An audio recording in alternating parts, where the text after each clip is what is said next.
இன்னைக்கு நம்ம இயற்கையான சக்தி வாய்ந்த ஜூஸ் தான் நம்ம பார்க்க போறோம். என்ன ஜூஸ் அது? இந்த ஜூஸை நம்ம குடிக்கும்போது உடல்ல ரத்த சோகையினால யாரெல்லாம் அவதிப்படுறாங்களோ அவங்களுக்குலாம் ஒரு சூப்பரான ஒரு ரெமெடி தான் இன்னைக்கு நம்ம பார்க்க போறோம்.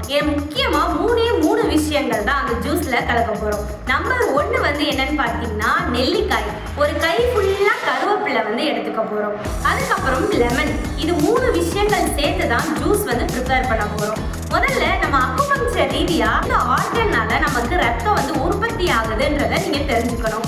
முதல் விஷயம் லிவர், அதுக்கப்புறமா ஹார்ட், அதுக்கப்புறமா கிட்னி. இந்த 3 விஷயமும் இந்த 3 ஆற்றலும் சமநிலையா இருந்தா மட்டும்தான் நமக்கு உடம்புல ரத்த உற்பத்தி சமமான அளவுல இருக்கும். ஏதாவது ஒரு ஆற்றல் இதுல தடைப்பட்டுச்சோ இல்ல கம்மியா இருந்துச்சு அப்படின்னாலுமே நம்மளுக்கு ரத்த சோகை வருது. ரத்த சோகை இருந்துச்சு அப்படின்னா நமக்கு தலைவலி வரும். சில பேருக்கு ரொம்ப சோர்வா இருப்பாங்க. சில பேருக்கு அதிகமா மூச்சு வாங்கும்.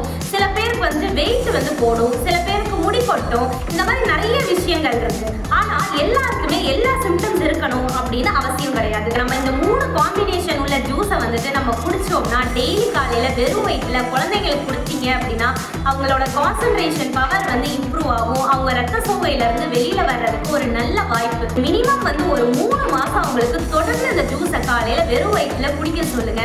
அவங்க பாருங்க சூப்பரா எப்படி மாறுறாங்கன்னு. இந்த ரத்த சோகை மட்டும் இதுல சரியாகாது. இதுல ஹார்மோன் பேலன்ஸும் கிடைக்கும். மனசுல ஒரு கிளாரிட்டி அவங்களுக்கு கிடைக்கும். நல்ல ஞாபக சக்தி கிடைக்கும். அவங்களுக்கு இம்யூன் பவர் அதிகமாகும். 2 நெல்லிக்காய் எடுத்து கட் பண்ணி போட்டுக்கோங்க. அதுக்கப்புறம் ஒரு கைப்பிடி கருவேப்பிலை எடுத்து போட்டுக்கோங்க. அதுக்கப்புறம் நல்லா மிக்சியில போட்டு அடிச்சு சாறு வடிகட்டி எடுத்துக்கோங்க. அதுக்கப்புறமா அதுல ஒரு அரை லெமன் மட்டும் எடுத்து கொட்டை எடுத்துட்டு நல்லா பிழிஞ்சு விட்டுட்டு அதுல ஒரு 2 சிட்டிகை உப்பு மட்டும் கலந்து அதை மிக்ஸ் பண்ணி குடிக்க சொல்லுங்க. பார்க்க சூப்பரா இருக்கும் சாப்பிட்றதுக்கு. இது கூடவே குளிர்ச்சியை கொடுக்கும். சப்ஜா விதையோ இல்ல சியா விதையோ சேர்த்து அவங்கள குடிக்க சொல்லும் போது அவங்களுக்கு உடம்பு நல்லாவே குளிர்ச்சியா ஹார்மோன் பேலன்ஸோட பெண் குழந்தைங்கள்லாம் சீரா இருப்பாங்க. இயற்கையான ஜூஸை குடிச்சு இயற்கையான ஆரோக்கியத்தை வளர்த்துக்கோங்க. நன்றி.